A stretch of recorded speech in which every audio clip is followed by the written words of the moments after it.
baru. Pernah ketemu sama kakek sama nenek buyut, kenapa harus ziarah? Rama. Perfilman Indonesia memasuki tahap baru. Film berjudul Esok Tanpa Ibu akan hadir untuk memberikan warna baru dalam sinema Indonesia dengan memadukan genre drama keluarga dibalut unsur fiksi ilmiah, yaitu teknologi kecerdasan buatan. Ibu.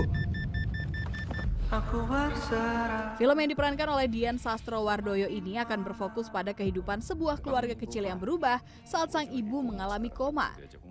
Di tengah kekosongan kehadiran sosok ibu, sang anak bernama Cimot yang diperankan Ali Fikri kembali menemukan harapan melalui teknologi AI yang diciptakan temannya. Dalam satu klik. Berkat teknologi itu, Cimot dapat melihat dan mendengarkan suara sang ibu hingga mengobati rasa rindunya. Film Esok Tanpa Ibu merupakan debut Dian Sastrowardoyo sebagai produser dan juga aktor secara bersamaan. Selain itu, Dian Sastro juga turut memerankan dua karakter yang berbeda, di mana ia harus memerankan sosok ibu real sekaligus sebagai ibu artificial intelligence.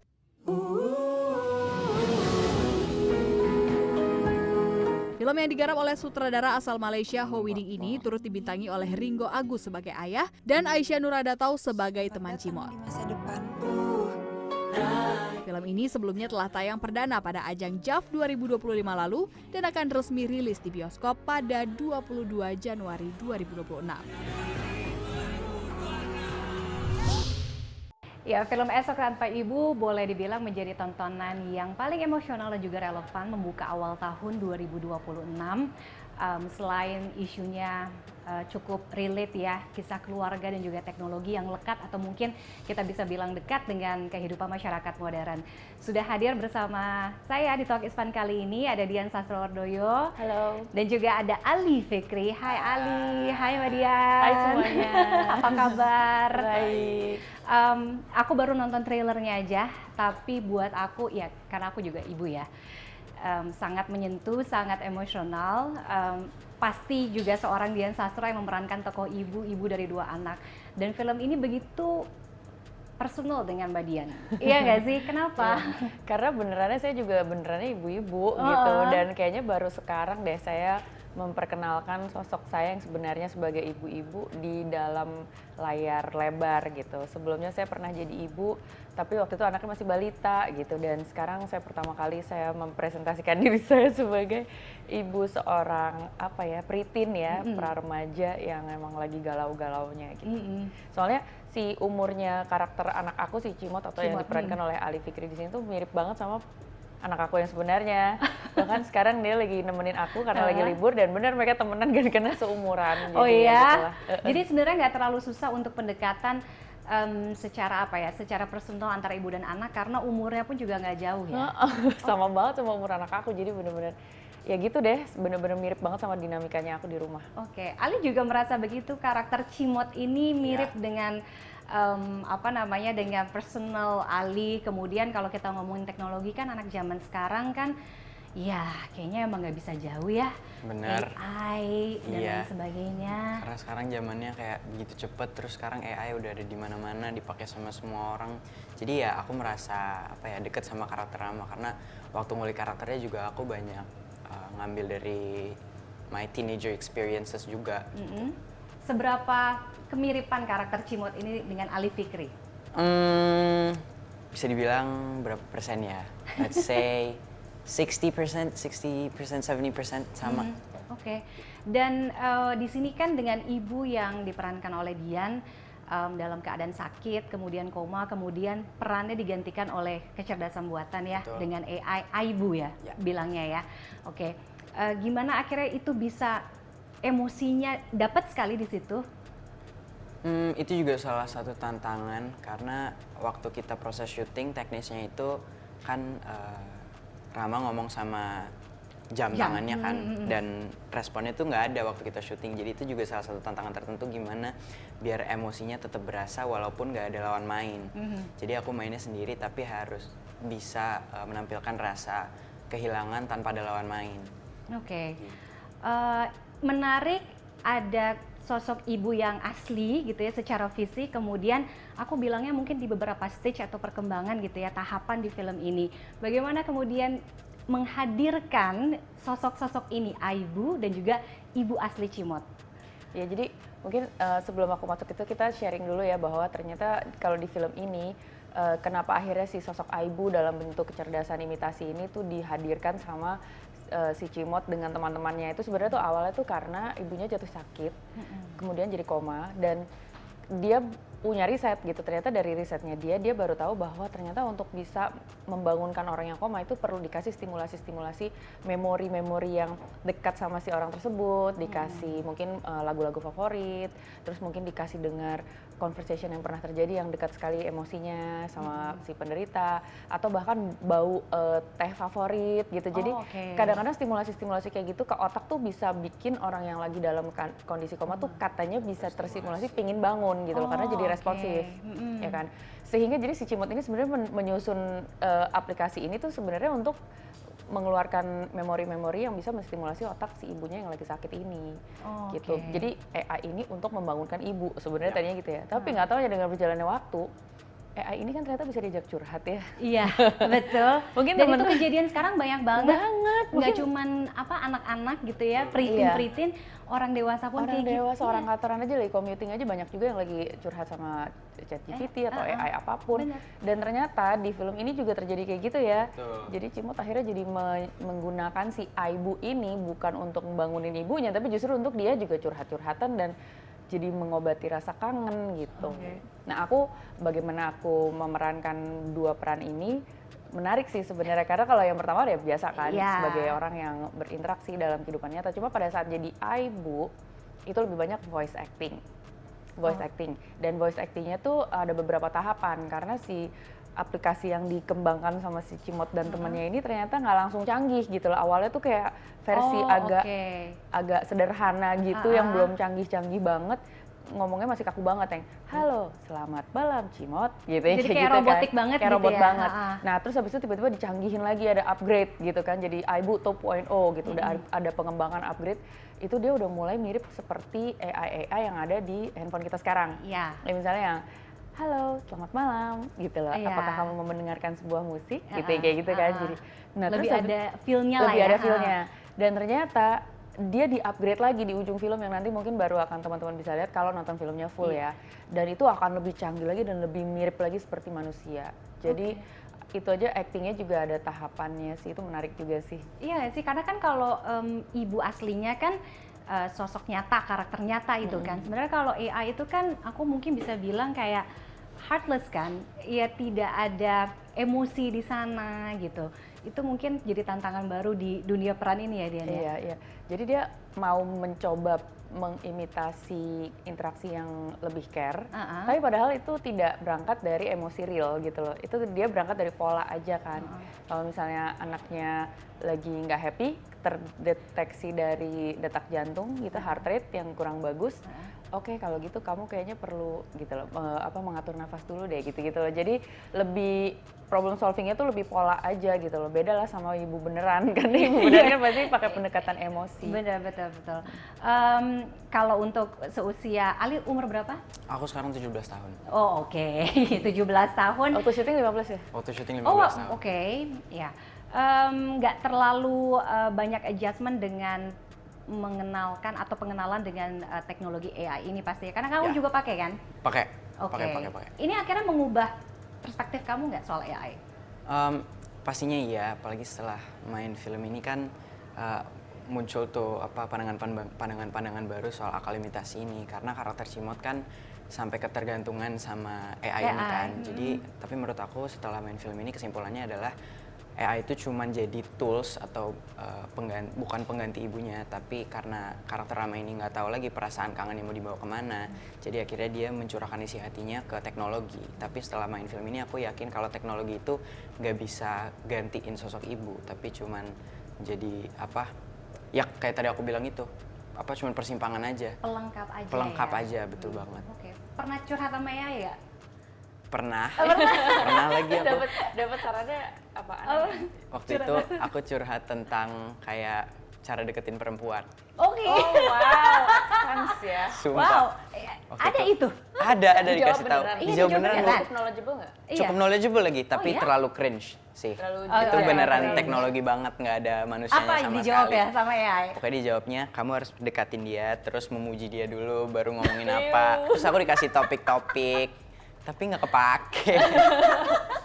Pas udah di sini aku, aduh malu banget nggak jadi deh gitu. Oke, itu the first and the last one. Yes. Oke, dia pernah curhat sama AI.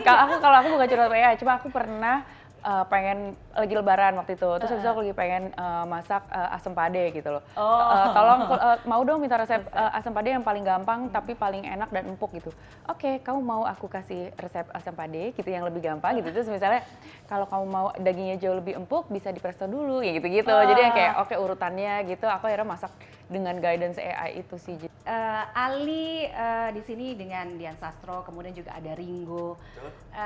Dua nama besar gitu kan. Mungkin kita pertama kali kalian dan juga aku ngeliatnya deket banget. Ketika kemarin di Beef ya kan, maksudnya hubungannya tuh personal, apa mungkin karena jaraknya juga nggak terlalu jauh ya Diana sama anaknya ya?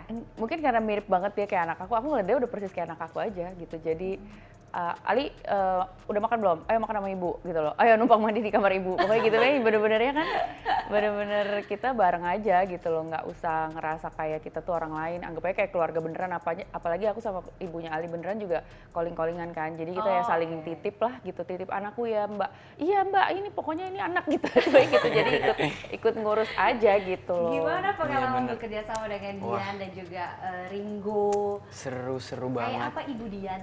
Aku tuh terbantu banget sama kehadiran ibu. Kalau lagi di set tuh sangat ngebawa kayak vibes yang hangat banget. Jadi bahkan dari cara ibu ngeliat aku waktu di set aja tuh mungkin dengan cara lihat atau dengan cara ibu bereaksi tuh udah ngebantu aku buat bikin hubungan ibu anak nih terasa nyata dan gak dibuat-buat. Jadi sangat terbantu aku sama ibu. Dan ibu tuh sering kayak kalau aku lagi bingung tuh aku sering telepon ibu kayak, Bu gimana ya nih aku bingung nih untuk sini nih harus aku apain ya sini. Terus ibu tuh banyak banget ngasih aku tips tentang gimana cara natural di set, gimana manage stamina aku biar nanti kalau ada scene berat kamu kasihnya segini aja. Jadi nanti kamu harus bisa memanage emosi kamu. Pokoknya banyak deh tips-tips dari Aku ibu. boleh tambahin nggak, mumpung di sini nih. Jadi ini kan pertama kali sebenarnya kita punya kesempatan untuk lihat Ali Fikri menjadi peran utama. Berarti tandanya adalah dia punya stamina dan kemampuan untuk memikul beban cerita dari awal film sampai akhir. Iya. Itu tuh biasanya yang membedakan ada alasannya kenapa peran utama tuh selalu dihargai sekali dan selalu diberikan apresiasi besar sekali karena emang dedikasi yang kita harus curahin buat sebuah project sebagai peran utama sama peran pendukung tuh beda banget bobot energinya, komitmennya. Nah Ali dengan umur semuda ini aku Meringo tuh kayak sampai bro kok dia serius banget ya, oke gue zamannya seumur dia belum sefokus ini. He has a level of focus yang sangat-sangat kita berdua aja yang lebih gede-gede ini respect banget dan bangga banget gitu loh.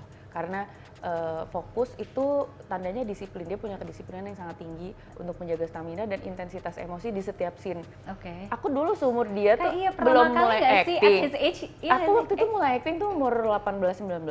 And I didn't have that kind of commitment. Aku tuh dulu kayak masih duduk kayak kirain syuting tuh main-main. Abis ini scene apa belum baca skrip. Abis ini tuh kayak belum nyiapin emosi. Kalau dia udah siap semuanya rapi. So he really understands his craftsmanship sebagai seorang aktor. Dan dia sangat disiplin sekali untuk mengusung itu. Dan menurut aku itu level tanggung jawab yang sangat perlu kita apresiasi bersama ya.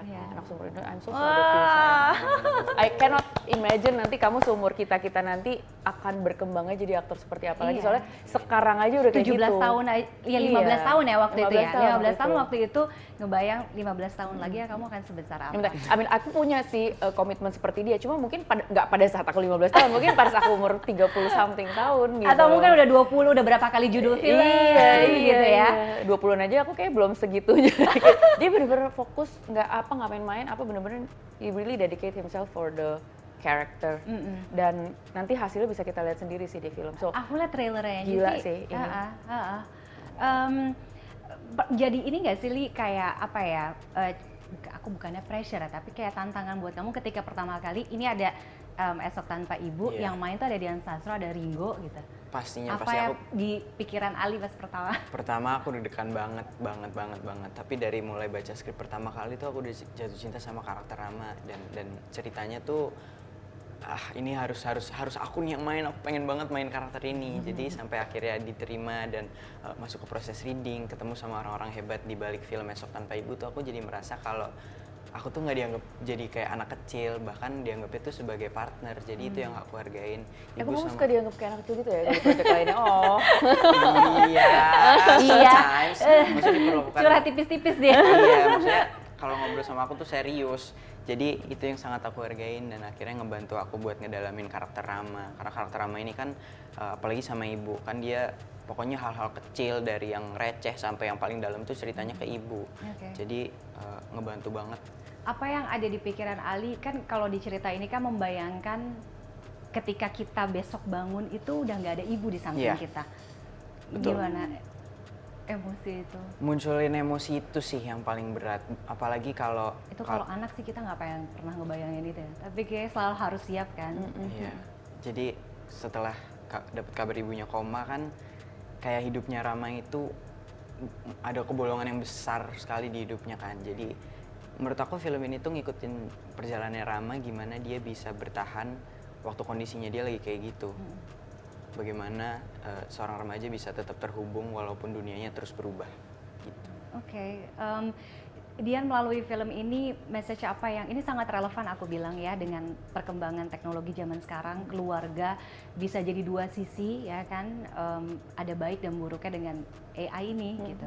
Aku tuh sebenarnya seneng banget dapet skrip ini dan bersyukur banget, berterima kasih banget sama Gina Esnur dan Diva Aprecia yang keluarin ide ini in the first place gitu. Karena gila ya, thank you banget, gue sebagai ibu-ibu relate banget lagi. I mean like akhirnya film mengajak kita berdiskusi soal pentingnya kedekatan hubungan antar manusia di dalam unit keluarga yang terkecil dengan kehadiran teknologi di zaman yang seperti dewasa ini. Soalnya kita tuh, aku sih ngerasain banget sejak adanya screen time, sejak adanya gadget, gawai, kita tuh jadi hubungannya tuh jadi sangat lebih berjarak karena kita ada di ruangan yang sama, tapi kita nggak berinteraksi karena everybody's with their screen. Layar. Dan aku tuh kadang-kadang nunggu banget, aku harus nunggu waktu liburan banget di mana kita kayak punya ritual sekeluarga, semua gawai dikumpulin dan kita harus berinteraksi. Dan kayaknya aku baru punya hak untuk mencanangkan itu kalau lagi liburan panjang sekolah. Kalau misalnya pas lagi nggak hari libur, pulang sekolah tuh mereka akan komplain kalau aku ambil gawainya karena mereka bikin PR pun dengan screen, dengan tablet, dengan apa gitu. Dan kalau udah bikin PR kita udah nggak tahu lagi nih, ini sambil cari entertainment di situ gitu, beneran ngerjain atau karena banyak banget jam-jam dan waktu-waktu yang terlewat di mana aku mestinya kan pengennya kan make the most of my time as a parent untuk bonding kan. Betul. Dan itu semua tercuri sama screen time. Kita tuh sayangannya sama screen time dan di sini tuh film ini tuh kayak merupakan sebuah tesis gitu loh, dengan kehadiran teknologi. Akankah ini memperdekatkan kita antar manusia atau malah menjauhkan kita? Nah ini dijawabnya tuh tesisnya di film ini. Karena dengan adanya iBu yang ternyata mencoba menggantikan sosok ibu, tapi sebenarnya kan dia teknologi kan. Apakah dia bisa mendekatkan Cimot dengan bapaknya? Iya. Seperti dulu ibunya yang beneran dalam keadaan berinteraktif atau enggak gitu, dan ternyata di situ akan terlihat di film ini bahwa ternyata enggak gitu loh. Semakin penasaran pasti dengan filmnya ya kan, dan setelah nonton Esok Tanpa Ibu ini ya this is your choice. Setelah ini kayak what would you do to your kids gitu kan, bagaimana bonding itu harus kalian strategikan lagi supaya bisa nyambung di satu keluarga. Last Ali, what would you say to Ibu? I could go on and on, but I love you. Bersyukur banget dapat anak baik kayak gini, rajin bekerja, rajin belajar ya sayang. Dian, harapannya apa sih buat Ali? Aku Buat soalnya Ali? lihat, iya kayaknya sayang banget. Kayak Ini adalah anak rohaniku. Kalau kita baca novelnya Pramudia, dia punya anak rohani gitu ya, anak rohani gue, anak didik gue. Tapi bersyukur banget kalau bisa jadi sosok ibu di hidupnya Ali juga, walaupun ibu dalam karir, ya. Dan enggak juga. Saya anggap ya sama ibu. Tapi bersyukur banget punya anak yang punya komitmen besar, punya rasa disiplin yang besar buat keaktoran. Kepingin selalu melihat Ali berkembang dan berkembang lagi, belajar terus, and I will always support you and give you guidance every time you need, karena aku tahu kalau di dunia karir seperti itu kan you need a lot of guidance, karena waktu aku growing up dulu aku nggak punya tuh mentor ataupun sosok orang tua yang selalu kasih perlindungan dan ruang aman untuk bisa berkembang. I hope I can give you that because I think you deserve it. Kamu anak baik, Nak. Kamu harus berkembang jadi anak baik dan Amin. makin jago lagi. Ya. Yes. I love you both. Terima kasih Dian, juga Ali Thank sudah you dari so Talk much. Inspire. Terima kasih. Nggak sabar nonton filmnya 2 Januari. 2 Januari 2026. Pastikan ini sangat worth to watch pastinya ya untuk Anda dan juga pasti untuk anak-anak. Terima kasih, sukses sekali lagi untuk film ya. Terima kasih. Dan saya Jeda Talk Inspire masih akan kembali, tetaplah bersama kami. Kenapa judulnya Malam 3 Yasinan itu sebenarnya dari mimpi sutradaranya si Yani gitu kan. Jadi dia mimpi dia datang ke sebuah tahlilan Yasinan. mimpi dia beneran Mimpi mimpi, dia bener. oke. Ada satu perempuan di pojokan yang nggak ikut doa gitu.